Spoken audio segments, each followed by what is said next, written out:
گزارے کیسے زندگی، آؤ علماء سے پوچھ لیں، آئے جو مشکل پیش کوئی، آؤ علماء سے پوچھ لیں۔ الحمدللہ رب العالمین والصلاة والسلام على سید الانبیاء والمرسلین، اما بعد فاعوذ باللہ من الشیطان الرجیم، بسم اللہ الرحمن الرحیم۔ الصلاة والسلام علیک یا رسول اللہ، الصلاة والسلام علیک یا حبیب اللہ، الصلاة والسلام علیک یا نبی اللہ، وعلی آلک و اصحابک یا نور اللہ۔ میٹھے میٹھے اسلامی بھائیوں، مدنی چینل کے ناظرین، دارالافتاء اہل سنت سلسلے کے ساتھ ایک مرتبہ پھر حاضر ہیں۔ آج کا جو موضوع ہے وہ ہے جماہی اور چھینک، جماہی اور چھینک۔ اس کے انشاءاللہ عز و جل احکام بیان کیے جائیں گے، اس کے حوالے سے شریعت نے کیا احکام بیان فرمائے، نماز کے اندر ان کے کیا احکام ہیں، نماز سے باہر ان کے کیا احکام ہیں، انشاءاللہ عز و جل یہ بیان کیے جائیں گے، اور اس سے شریعت اسلام کا حسن بھی ہمارے سامنے آئے گا۔ اس کے آداب کہ عام طور پر یہ دونوں عمل ایک انسان کی فطرت کے اندر داخل ہیں۔ انسان کو جماہی بھی آتی ہے، اس کو چھینک بھی آتی ہے، لیکن اس کے اظہار کے جو انداز ہوتے ہیں وہ بہت زیادہ مختلف ہوتے ہیں۔ بہت دفعہ عجیب سا بھی محسوس ہو رہا ہوتا ہے، اور بہت عجیب و غریب شکل و صورت کا بھی سامنا کرنا پڑتا ہے، لیکن الحمدللہ شریعت اسلام نے اس کے بھی آداب بیان فرمائے کہ جب جماہی آئے تو کیا کرنا چاہیے، جب چھینک آ جائے تو کیا کرنا چاہیے۔ انشاءاللہ ہم مفتی صاحب کی بارگاہ میں حاضر ہوں گے اور ان دونوں موضوعات سے متعلق سوالات پوچھیں گے۔ حصول برکت کے لیے درود پاک کی فضیلت سنتے ہیں۔ نبی کریم صلی اللہ تعالی علیہ وآلہ وسلم نے ارشاد فرمایا، مسلمان جب تک مجھ پر درود شریف پڑھتا رہتا ہے، فرشتے اس پر رحمتیں بھیجتے رہتے ہیں۔ اب بندے کی مرضی ہے کم پڑھے یا زیادہ۔ صلو علی الحبیب صلی اللہ تعالی علی محمد صلی اللہ تعالی علیہ وآلہ وسلم۔ حضور آج بڑا انوکھا موضوع آپ لے کر تشریف لائے ہیں، جماہی اور چھینک۔ یہ دونوں لفظ اردو میں تو بولے جاتے ہیں، پنجابی کے بھی بہت سارے ہمارے ناظرین ہیں اور ان کے اندر مختلف الفاظ ہوتے ہیں، وہ بھی بتا دیجیے کہ کس کو ہم یہ جماہی اور چھینک کہہ رہے ہیں اور یہ آتے کیوں ہیں، یہ اس کے طبعی طور پر اس کے کیا صورت ہوتی ہے۔ الحمدللہ رب العالمین والصلاة والسلام علی سید الانبیاء والمرسلین۔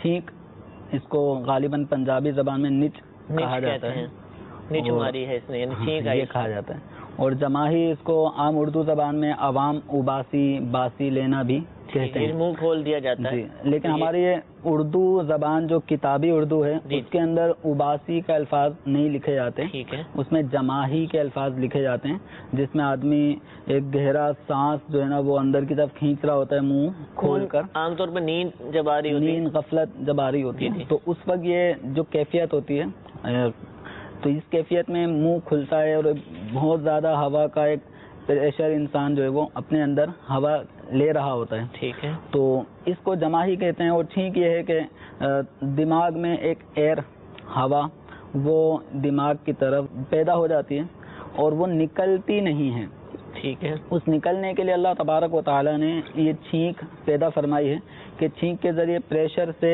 انسان کی جو ناک کے ذریعے منہ سے ایک ہوا نکلتی ہے، تو اس پریشر میں وہ دماغ میں اٹکی ہوئی رکی ہوئی وہ گیس وہ ایئر وہ بھی نکل جاتی ہے، ٹھیک ہے، اس کا نہ نکلنا یہ انسان کے لیے خطرناک ثابت ہو سکتا ہے، تو اللہ تبارک و تعالی نے چھینک کو یوں پیدا فرمایا ہے اور یہ ہمارے لیے بہت مفید ہے ماشاءاللہ۔ اور حدیث مبارکہ میں نبی کریم صلی اللہ تعالی علیہ وسلم نے ارشاد فرمایا، بخاری شریف میں حضرت ابو ہریرہ رضی اللہ تعالی عنہ اس کے راوی ہیں کہ اللہ تبارک و تعالی کو چھینک پسند ہے، ٹھیک ہے، یعنی چھینک کا جو ایک عمل ہے اس کے ذریعے جو انسان کو فائدہ ہوتا ہے، تو اللہ تبارک و تعالیٰ کو چھینک پسند ہے اور جماہی ناپسند ہے۔ صحیح۔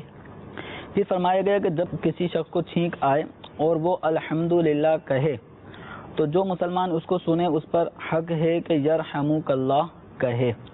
پھر آگے فرمایا کہ جماہی شیطان کی طرف سے ہیں، تو جب کسی کو جماہی آئے تو جہاں تک ہو سکے اسے دفع کرنا چاہیے، روکنا چاہیے، کیونکہ جب جماحی انسان لیتا ہے تو شیطان ہنستا ہے۔ اس کی وجہ صدر الشریعہ بدر الطریقہ علیہ رحمہ بہار شریعت میں اس کی وضاحت کرتے ہوئے فرماتے ہیں، یعنی شیطان خوش ہوتا ہے کہ کیونکہ یہ غفلت، کسل، کوتاہی اس کی ایک علامت ہے، ٹھیک ہے، کہ جب جماعی انسان کو آ رہی ہوتی ہے تو بہت زیادہ سستی کا سمجھو وہ اظہار ہو رہا ہوتا ہے، تو یہ چیز شیطان کو پسند ہے کہ مسلمان میں سستی، غفلت پائی جائے، ٹھیک ہے، تو جماعی چونکہ غفلت کی، سستی، کاہلی کی ایک علامت ہے، تو شیطان اس پر خوش ہوتا ہے۔ اور فرمایا گیا روایت میں کہ جب انسان ہا کہتا ہے، جماعی کے اندر ہا ہا کی آوازیں بہت زیادہ نکالتے ہیں لوگ، تو جب اس طرح جماعی لینے والا آواز سے ہا کی آواز نکالتا ہے تو اس پر شیطان ہنستا ہے۔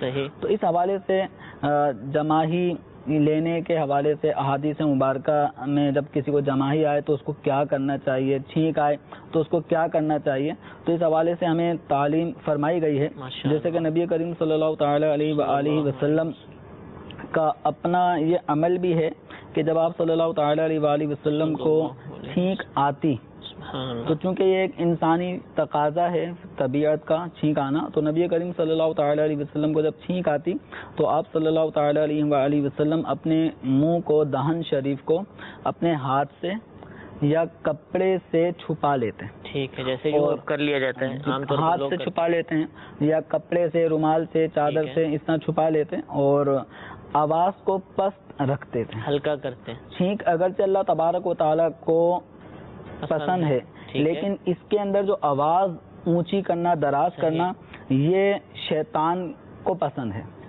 تو نبی کریم صلی اللہ تعالی علیہ وآلہ وسلم فرماتے ہیں، بیہقی شریف کی یہ روایت ہے کہ جب کسی کو ڈکار یا چھینک آئے تو آواز کو بلند نہ کرے، ٹھیک ہے، کہ ان چیزوں میں آواز کا بلند ہونا شیطان کو پسند ہے، ٹھیک ہے۔ تو چھینک آ رہی ہے تو چھینک آنے کی صورت میں بھی آواز کو جس قدر ہو پست کریں۔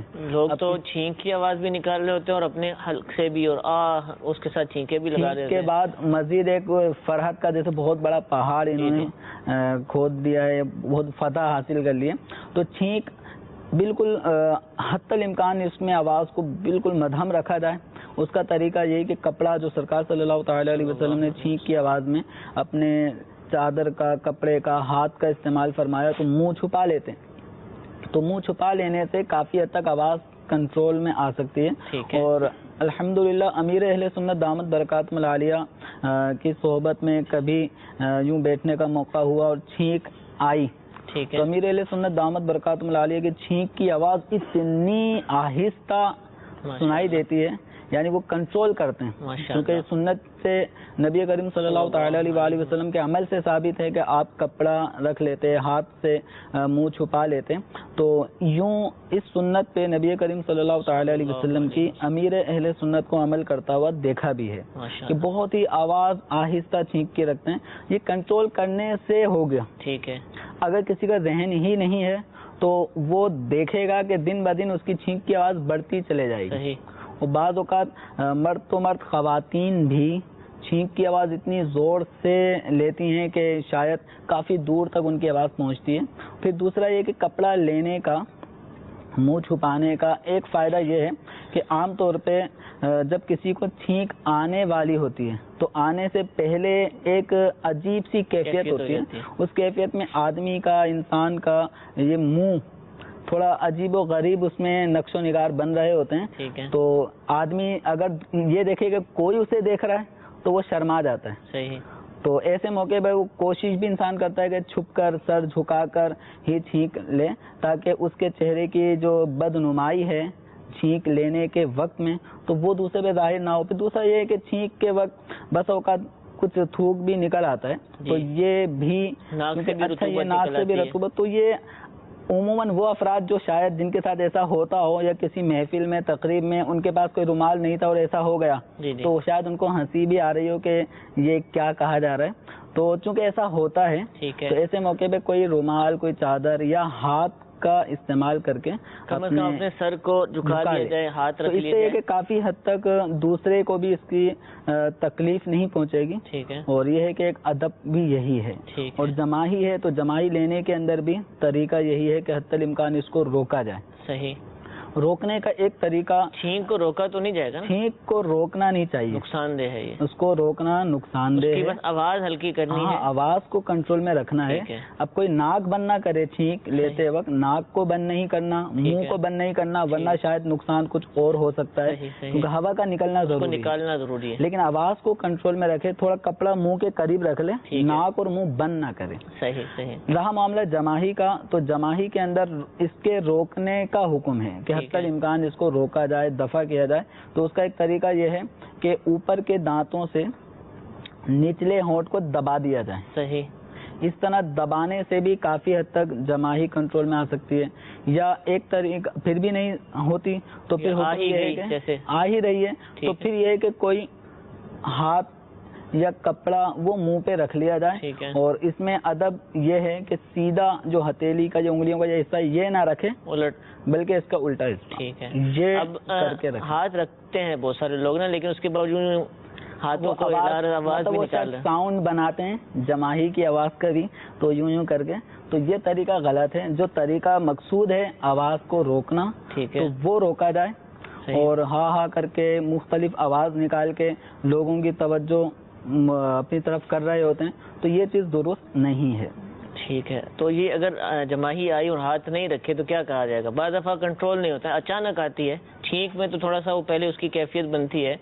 جماہی جیسے بہت زیادہ نیند آئی ہوئی ہے، روکنے کی عادت بنے گی. ٹھیک ہے. تو یہ انسان کافی حد تک اس کو کر سکتا ہے. جس کی عادت نہیں بنے گی، بلکہ اس کو مزے لے کر اگر کوئی جماہی لیتا ہے، تو یہ عمل چونکہ مذموم ہے اور مسلمان کو ایسے مذموم افعال سے بچنا چاہیے. منہ بھی کھلا رہتا ہے اور عجیب و غریب، بالکل عجیب و غریب معاملہ ہوتا ہے. پھر سامنے والے کے لیے بھی وہ اذیت ناک معاملہ ہوتا ہے، تو ان سے بچنا چاہیے. اچھا، آپ نے کلمات ارشاد فرمائے تھے کہ چھینک آئے تو یہ کلمات پڑھے. وہ کلمات اگر دوبارہ ارشاد فرما دے اور ان کا حکم کیا ہے؟ شرعی طور پر پڑھنا لازم ہے، کیا ہے وہ؟ چھینک اگر کسی کو آتی ہے تو چھینک آنے کی صورت میں الحمدللہ الحمدللہ یہ کہنا سنت ہے، اور کہتے بھی ہیں تقریباً، عام طور پہ کہا جاتا ہے. اور الحمدللہ کے ساتھ اگر اس کے اندر سنت کی نیت کر لی جائے. ہاں، سنت کیونکہ ایک عادت کے طور پہ بھی نکل جاتا ہے. سنت کی نیت سے جب ادا کریں گے تو ثواب ٹھیک ملے گا.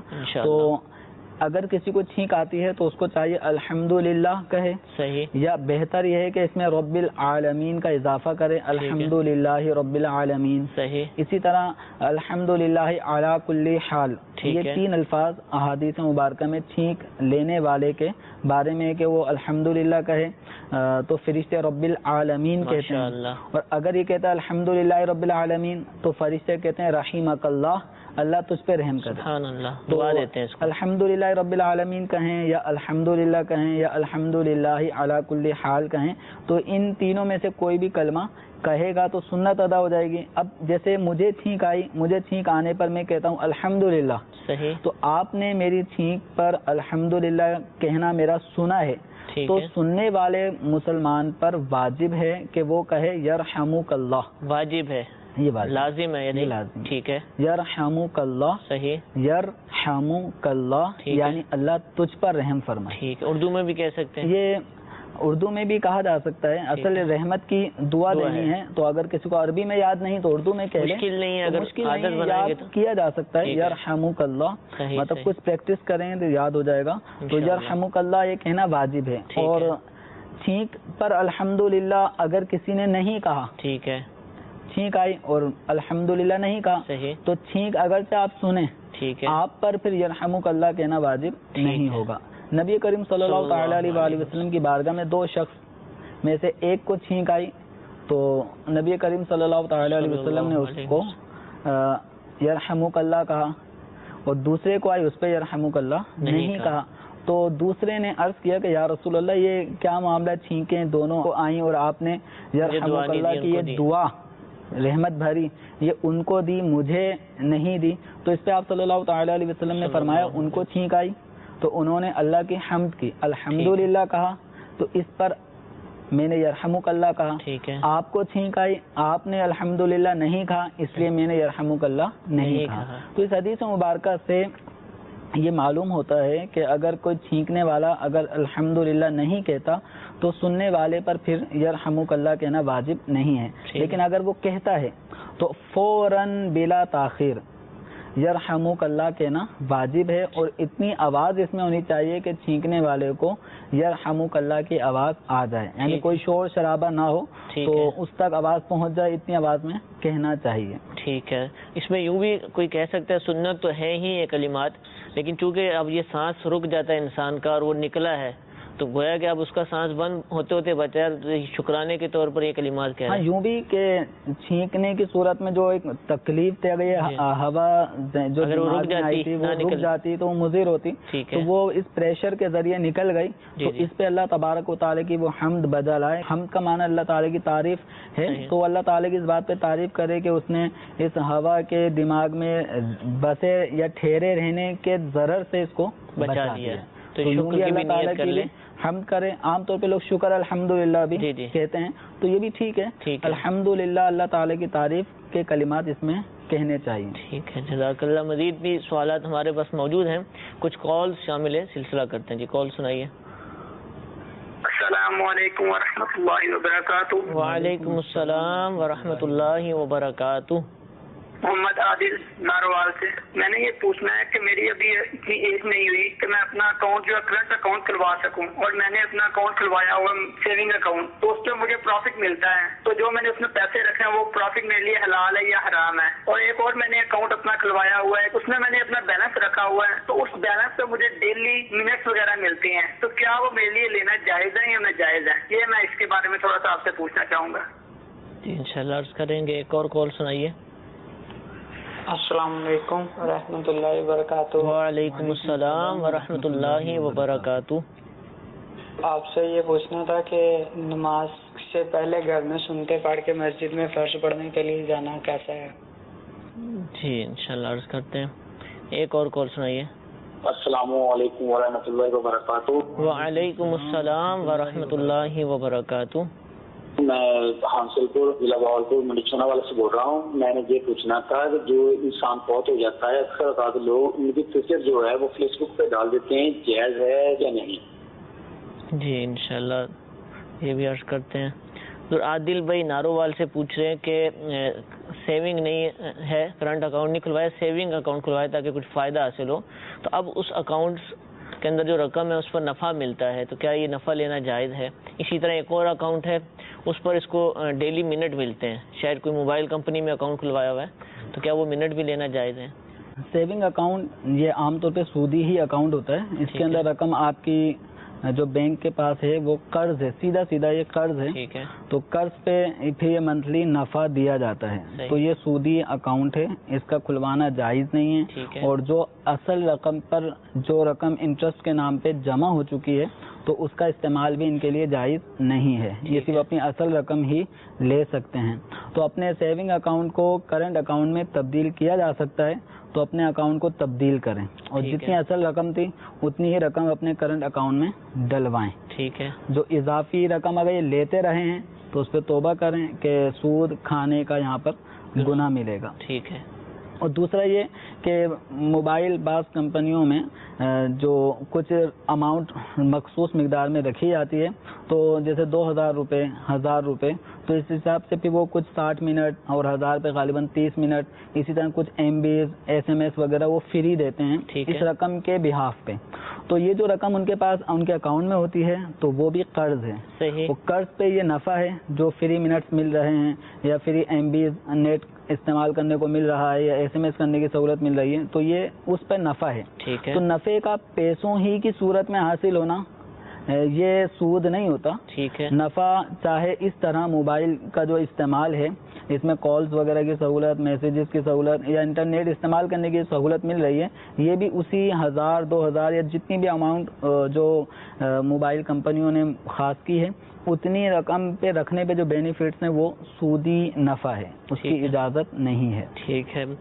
نماز سے پہلے جو سنتیں ہیں وہ گھر سے پڑھ کر جا سکتے ہیں مسجد میں؟ بہتر یہی ہے کہ سنتیں گھر میں پڑھی جائیں, سنت قبلیہ صحیح. ایسے ہی سنت بعدیہ, ٹھیک ہے, فرض سے پہلے کی جو سنتیں ہوتی ہیں ان کو سنت قبلیہ کہتے ہیں, اور بعد میں جو سنتیں ہوتی ہیں ان کو سنت بعدیہ کہا جاتا ہے. تو ان کا گھر میں پڑھنا یہ بہتر ہے. صحیح. لیکن اس صورت میں ہے کہ آپ سنتیں پڑھ کے ڈائریکٹ فرض, یعنی گھر میں سنت پڑھ کے بغیر کسی کام کاج میں مصروف ہوئے ڈائریکٹ فرض نماز میں شامل ہو جائیں مسجد میں جا کر, اور ایسی مسجد میں فرض نماز ادا کرنے کے بعد آپ گھر آئیں بغیر کسی کام کاج میں مصروف ہوئے, آپ آتے ہی سنتیں ادا کریں. تو یہ جو استحباب ہے یہ اس صورت میں ہے.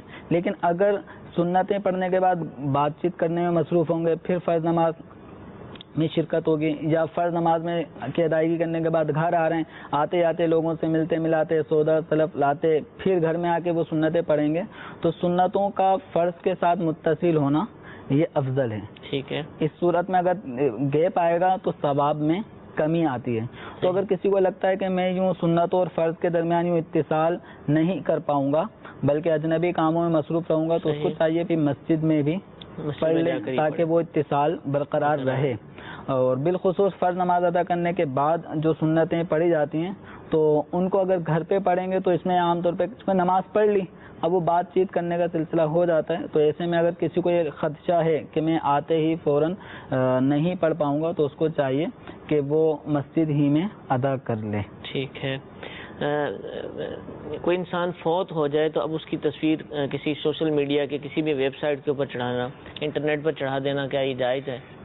دیکھیں, اگر فوت شدہ آدمی ہے تو فوت شدہ آدمی کی تصویر, چونکہ یہ جو سوشل میڈیا پہ جو کچھ بھی ہے تو ڈیجیٹل انداز میں ہوتی ہے تصاویر. جیسے مدنی چینل ہے تو اس پہ کوئی تصویر اسکرین پہ چھپتی نہیں ہے. جب چھپتی نہیں ہے تو یوں اپنے زندہ آدمی ہو یا فوت شدہ آدمی ہو اس کی تصویر کو یوں اپلوڈ کر دینا تو یہ جائز ہے. لیکن اس میں ایسی تصویر شیئر نہ کی جائیں کہ جس میں شرعی ممانعت ہو. جیسے اب کوئی خاتون فوت ہو گئیں, اب ان کی تصویر شیئر کر رہے ہیں, تو اگر وہ تصویر ایسی ہے جو جاذب نظر ہو, لوگوں کو بدنگاہی فراہم کر رہی ہو, تو چاہے وہ زندہ ہو عورت یا فوت شدہ ہو, ایسی عورت کی تصویر شیئر نہیں کرنی چاہیے. کہ خواتین کے چہرے کو شریعت مطہرہ نے چھپانے کا حکم دیا ہے کہ عورت کو اجنبی مرد کے سامنے اگر آنا ہو تو اس کو حکم ہے کہ وہ چہرہ چھپائے. تو اب اگر وہ فوت ہو چکی ہے خاتون تو زندہ ہو یا مردہ ہو, خواتین کی تصاویر وغیرہ شیئر نہیں کرنی چاہیے. ٹھیک ہے, جزاک اللہ. جماہی اور چھینک سے متعلق سوالات شامل تھے. نماز کے اندر اگر چھینک آ جاتی ہے, اب چھینک کے آپ نے آداب بتائے کہ اس کو پست کرے, سر جھکا لے, کپڑا رکھ لے, رومال رکھ لے, اب نماز کے اندر آ گئی اور نماز میں بھی آتی ہے چھینک بعض اوقات, تو کیا کرے, اس وقت کیا احکام ہے؟ لیکن نماز کے اندر چھینک آ رہی ہے تو اس میں اس کو روکے نہیں, ٹھیک ہے, آواز کو پست کرے. ٹھیک ہے. تو اس کا ایک طریقہ یہ کہ ہاتھ وغیرہ کے ذریعے سے وہ اپنے منہ کو چھپائے تاکہ آواز کم سے کم نکلے. ٹھیک ہے. یہی حال جماہی کا ہے کہ جماہی آتی ہے تو اس صورت میں بھی اپنی آواز کو کنٹرول کرے, ہونٹوں سے دبانے کی کوشش بند رکھے. جو طریقہ ہے کہ ہونٹ, نچلا ہونٹ اوپر کے دانتوں میں لے کر دبا دے. ایک طریقہ پھر یہ ہے کہ اگر اس سے نہیں دبتی تو اپنے ہاتھ سے کر لے. اور نماز کے اندر اگر قیام کی حالت ہے تو قیام کی حالت میں سیدھے ہاتھ کا استعمال کرے. صحیح. نماز کی حالت میں اگر قیام کر رہا ہے تو اگر جماہی کے لیے ہاتھ استعمال کرنا پڑے روکنے کے لیے تو سیدھے ہاتھ کو اس کی پشت کو منہ پہ رکھے. اور اگر قیام کے علاوہ رکوع, سجود, التحیات یا نماز کے علاوہ اور کسی بھی موقع پر اگر جماہی آتی ہے تو الٹے ہاتھ کی پشت سے اس کو منہ کو بند کرے. یہ جو حکم ہے اس سے کہ قیام کی حالت میں سیدھا ہاتھ استعمال کرنا ہے اور بقیہ حالتوں میں الٹا ہاتھ استعمال کرنا ہے. تو اس مسئلے کو پڑھنے والے عام جو اسلامی بھائی اسلامی بہنیں وہ یہ سمجھتے ہیں کہ قیام کی حالت میں اگر کسی نے الٹا ہاتھ استعمال کر لیا کھجانے کے لیے یا جماعی میں منہ بند کرنے کے لیے تو اس کی نماز ٹوٹ جاتی ہے. کیونکہ حکم ہے سیدھا ہاتھ استعمال کرے تو اس نے الٹا ہاتھ استعمال کر لیا. تو یہ غلط فہمی ہے کہ اس صورت میں نماز ٹوٹ جائے. ٹھیک ہے, نماز نہیں ٹوٹتی. اصل مسئلہ یہ ہے کہ جب کسی آدمی کو نماز کی حالت میں اپنے ہاتھوں کا استعمال کرنے کی ضرورت پڑ رہی ہو تو حتی الامکان ضبط کرے. ضبط کرنا مشکل ہو جائے, جیسے جماعی کی صورت میں وہ نہیں ضبط کر پا رہا تو ہاتھ استعمال ہی کرنا پڑ رہا ہے, تو اب یہاں یہ ہے کہ سیدھے ہاتھ کا الٹے ہاتھ کی پشت پر رکھا ہونا سنت ہے. ایک سنت یہ ہے. اور الٹے ہاتھ کا مرد کے لیے ناف کے نیچے رکھا ہونا ضروری ہے. تو الٹے ہاتھ کا پیٹ پر ہونا سنت اور سیدھے ہاتھ کا الٹے ہاتھ کی پشت پہ رکھا ہونا سنت. تو اب اس صورت میں اگر کوئی نماز کی حالت میں الٹا ہاتھ استعمال کرے گا تو یہ ہاتھ ناف کے نیچے رکھا ہونا چاہیے تھا پیٹ پر, تو یہ اپنی سنت والی جگہ سے ہٹ گیا. سیدھے ہاتھ کا کہاں ہونا ضرور سنت تھا؟ اس کے اوپر. تو یہ پیٹ پہ آ گیا, تو گویا 2 سنتیں فوت ہو گئی. جبکہ قیام کی حالت میں اگر سیدھا ہاتھ استعمال کریں گے تو ایک ہی سنت فوت ہو رہی ہے کہ یہ ہاتھ اپنی جگہ سے ہٹا, لیکن الٹا ہاتھ جو اپنی جگہ پہ برقرار ہے. اس کے علاوہ بقیہ مواقع پہ الٹے ہاتھ استعمال کریں کہ سیدھے ہاتھ کو اچھے کاموں میں استعمال کیا جائے. اور جماہی کا روکنا یہ چونکہ شیطان کی طرف سے ہے, تو اس موقع پہ الٹے ہاتھ کا ہی استعمال کرنا چاہیے. اچھا حضور, اب چھینک نماز سے ہٹ کر آئے, ہم نے اس کے احکام بیان کیے کہ چھینک کی آواز آہستہ کرے, لیکن دیکھا گیا کہ لوگ چھینک میں آوازیں بھی نکالتے ہیں, چھینکتے بھی ہیں اور ساتھ گلے سے بھی یا حلق سے آوازیں نکلتی ہیں. اب اگر یہ عادت ہے اور نماز میں بھی ایسے ہی کیا, پس کرنا دور ہے, وہ اپنی عادت کے مطابق زور سے چھینک لی اور آ کی بھی آواز نکال دی, تو نماز میں کوئی فرق پڑے گا؟ اب اس میں یہ ہے کہ چھینک میں جو آواز بنی, ایک تو چھینک کی ناک سے نکلنی ہے, جس کے تلفظ کو روکنے پہ آدمی قادر نہیں تھا, تو اس پہ تو کوئی حکم نہیں ہے. لیکن الگ سے چھینکنے کے بعد یہ ساتھ ہی دونوں کام ہو رہے ہیں. تو اگر یہ چھینکنے میں جو آواز جس بے اختیار نکلتی ہے, اس کے علاوہ اگر کسی کی روٹین ہے الگ سے 2-4 حروف نکالتا ہے, اگر اس طرح نماز میں اگر کسی نے نکالے حروف, اور یہ چونکہ عادت بنا لی ہے, اور یہ چھینک کی وجہ سے نہیں ہے, اس کی عادت کی وجہ سے الفاظ اگر بن رہے ہیں, تو اس سے نماز ٹوٹ جائے گی. کہ 2 حرف بھی اگر آدمی نماز کی حالت میں اس طرح کے نکالتا ہے, اخ, یعنی اس طرح کے 2 حروف بن کر حمزہ اور خا یا حمزہ اور ہا, تو یہ الفاظ اب اس نے نکالے ہیں تو اس سے نماز ٹوٹ جائے گی. ٹھیک ہے, تو اس پہ کنٹرول کرنا چاہیے. اسی طرح عام طور پہ نزلہ ہوتا ہے نا, نزلے کے دوران بھی چھینکیں آتی ہیں. اس وقت جب چھینک لیتا ہے نا, تو بندہ چھینک لینے کے بعد سانس لیتا ہے کر کے کرتا ہے, یعنی وہ اپنے آپ کو تھوڑا ریلیکس محسوس کرنے کے. اب یہ آواز بھی اگر نماز میں نکالی, اس میں دیکھیں, اس میں وہی ہے کہ 2 حروف اگر یہ جو نکال رہا ہے, ایک ہے چھینکنے میں جو آواز نکل رہی ہے, وہ تو الگ ہے. ایک ہے کہ سانس کی وجہ سے سانس بھی کر کے آواز نکالتے ہیں لوگ. 2 حروف اگر نکال رہا ہے اور وہ نہ سانس لینے سے ایک آواز پیدا ہوتی ہے, اس سے نماز نہیں ٹوٹے گی. ٹھیک ہے. لیکن اگر وہ اس کے علاوہ, سانس کے علاوہ, چھینکنے کے علاوہ, جماہی کے علاوہ جو آواز مزید نکالا اور اس میں 2 حرف بن جاتے ہیں, تو اس سے نماز ٹوٹے گی. کال شامل سلسلہ کرتے ہیں, کال سنائیے. السلام علیکم ورحمۃ اللہ وبرکاتہ. وعلیکم السلام ورحمۃ اللہ وبرکاتہ. دارالفتاح میں میرا یہ سوال ہے, اگر کوئی بچہ یا بچی چھینک مارے یا چھینک کے, تو کیا اس کے ماں باپ اس کے بدلے میں الحمدللہ کہہ سکتے ہیں, اور کیا انہی کے بدلے میں کیا وہ جواب دے سکتے ہیں؟ برائے کرم شرعی رہنمائی فرما دیجیے, جزاک اللہ خیرا. السلام علیکم ورحمۃ اللہ وبرکاتہ. وعلیکم السلام ورحمۃ اللہ وبرکاتہ. جی ایک اور کال سنائیے. جناب محترم, میں جدہ وادی اطار سے عرض کر رہا ہوں. میرا مفتی صاحب سے سوال ہے کہ کیا نام ہے, یہ حج قران اور حج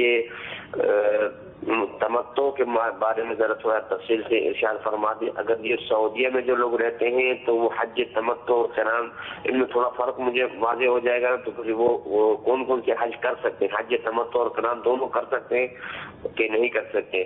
حج قران اور تمتع سے متعلق مختصر ارشاد فرما دیں. حج تمتع یہ ہوتا ہے کہ اس میں جو میقات سے باہر, جیسے پاکستان سے جانے والا جو حج کر رہا ہے, وہ حج تمتع بھی کر سکتا ہے, قران بھی کر سکتا ہے, اور حج افراد بھی کر سکتا ہے. حج افراد یہ ہے کہ پاکستان سے جانے والا صرف حج کے ارادے سے جائے گا, اور حج ہی کا احرام وہ میقات سے پہلے باندھے گا, اس میں عمرہ شامل نہیں ہوتا, وہ سیدھا حج کرے گا. اور حج تمتع یہ ہوتا ہے کہ ابتداً پاکستان سے جانے والا, مثال کے طور پہ, تو یہ میقات سے پہلے جو احرام باندھے گا, یہ احرام عمرے کی نیت سے باندھے گا. یہ وہاں پہنچ کر پہلے عمرہ ادا کرے گا, پھر جب حج کے عمرے کی ادائیگی سے فارغ ہونے کے بعد جب حج کے ایام قریب آ جائیں گے, تو 8 تاریخ, تو یہ اس وقت پھر حج کا احرام باندھے گا, اور اس کے بعد یہ حج کی ادائیگی کرے گا. تو اس کو کہتے ہیں حج تمتع، جس میں پہلے عمرہ کر کے فارغ ہو جاتے ہیں، بعد میں حج کا احرام باندھا جاتا ہے ایام حج میں. اور تیسرا جو حج ہے حج قران، اس میں یہ ہے کہ پاکستان سے جانے والا مثال کے طور پہ کوئی حاجی، وہ حج اور عمرہ دونوں کا احرام، دونوں ہی کی نیت کر کے احرام باندھتا ہے. اس میں پہلے عمرہ ادا کرنا ہے، عمرہ ادا کرنے کے بعد اس نے احرام نہیں کھولنا، اسی احرام کو باقی رکھتے ہوئے اس نے پھر حج ادا کرنا ہے، دن گزارے گا، اور دن گزارے گا احرام کی پابندیوں میں. اس کے بعد پھر یہ حج کی ادائیگی سے فارغ ہونے کے بعد احرام سے باہر آئے گا.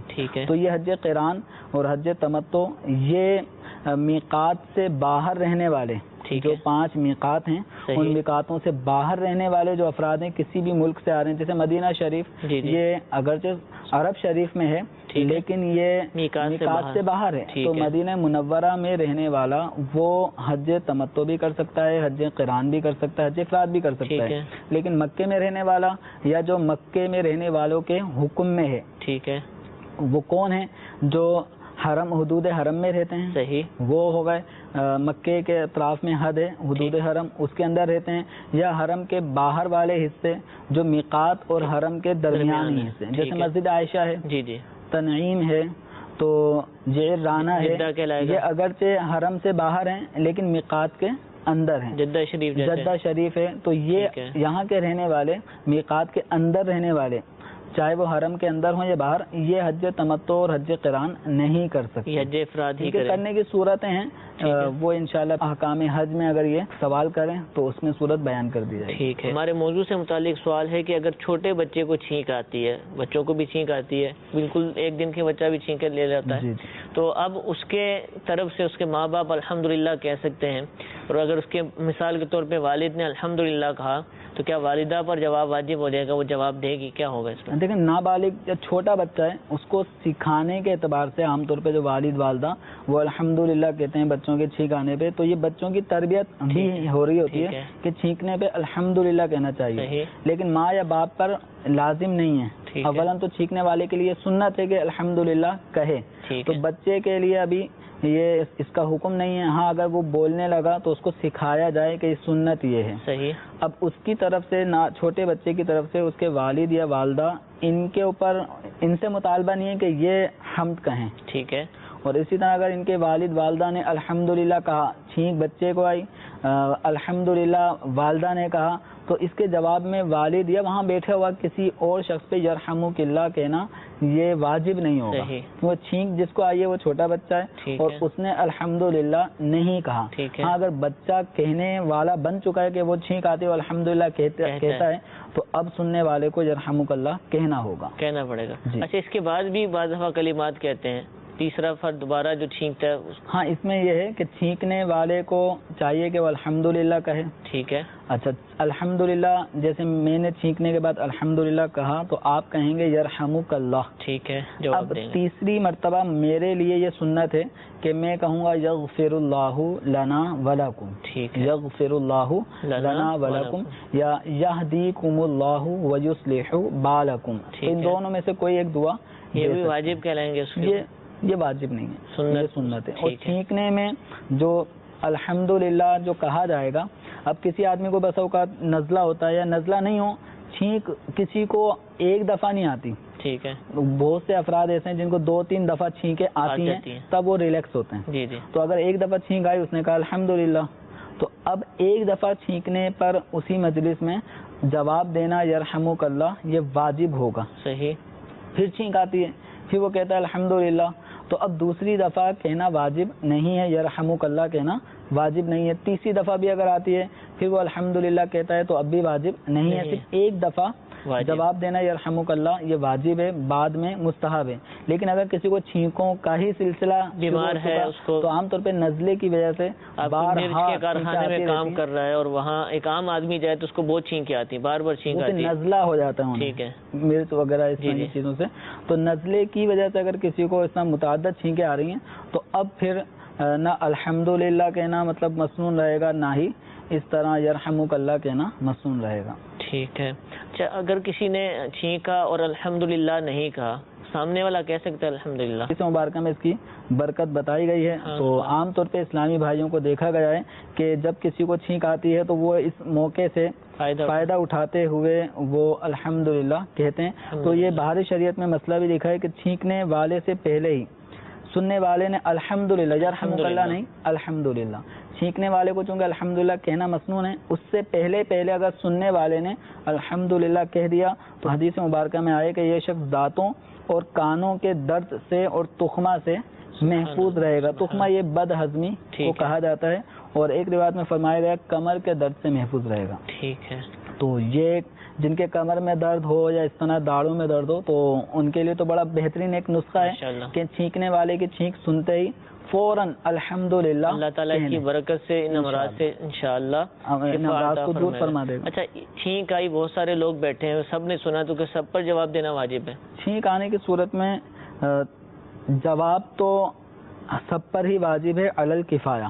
یعنی اگر ایک نے بھی جواب دے دیا تو سب بری ذمہ ہو جائے. سلام والا معاملہ ہے، سلام والا معاملہ ہے، ایسا ہی یہاں پر چھینک پہ الحمدللہ کے جواب والا معاملہ. نماز میں چھینک آئی اور الحمدللہ نکل گیا تو نماز ٹوٹ جائے گی؟ نماز پڑھنے والے کو چھینک آنے پہ اگر وہ الحمدللہ کہتا ہے تو اس سے نماز نہیں ٹوٹے گی. ٹھیک ہے. لیکن اگر کسی کو چھینک آئی صحیح اور اس کی روٹین ہے سننے پر کہ جب بھی چھینک آتی ہے الحمدللہ سنتا ہے تو یرحمک اللہ فوراً کہتا ہے. نماز پڑھتے پڑھتے کسی کی چھینک سنی الحمدللہ سنی اور فوراً اس نے یرحمک اللہ نماز میں کہہ دیا تو اس کی نماز ٹوٹ جائے گی. اس کی ٹوٹ جائے گی. الحمدللہ نمازی نے چھینکنے پر الحمدللہ کہہ دیا تو اس سے نماز نہیں ٹوٹی. ٹھیک ہے. لیکن اس نے اگر نماز کے دوران چھینک کا جواب دیتے ہوئے اگر اس نے یرحمک اللہ کہا ہے چاہے قصدن یا بلا قصد، ٹھیک ہے، اس صورت میں نماز. اچھا نماز میں چھینک آئی اور چھینک کی وجہ سے تسبیحات میں یا قرات وغیرہ میں تاخیر ہو گئی، تھوڑا سا وقت یہ بھی ہو جاتا ہے. جیسے کوئی سورت پڑھ رہا ہے جی جی تو اس میں کبھی بہت زیادہ غفلت طاری ہے اور جماہی کا ایک نہ ختم ہونے والا سلسلہ شروع ہو گیا. سورہ فاتحہ پڑھ لی، اب سورت پڑھنی ہے، درمیان میں جماعی کا ایک طویل سلسلہ جن 3 4 تسبیحات سبحان اللہ کہنے کی مقدار تاخیر ہو رہی ہے. تو اس صورت میں یہ سجدہ سہو لازم ہوگا یا نہیں ہوگا؟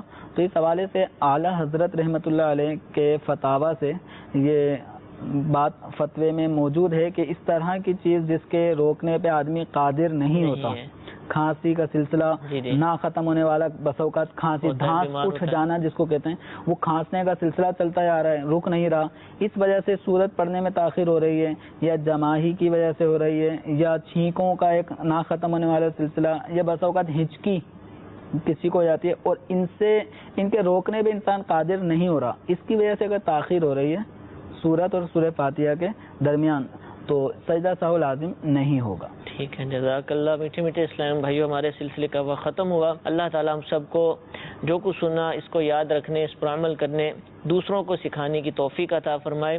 آمین بجاہ النبی الامین. صلو علی الحبیب صلی اللہ تعالی علی محمد صلی اللہ علیہ وسلم.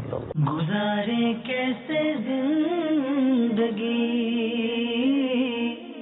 آؤ علماء سے پوچھ لیں، آئے جو مشکل پیش کوئی،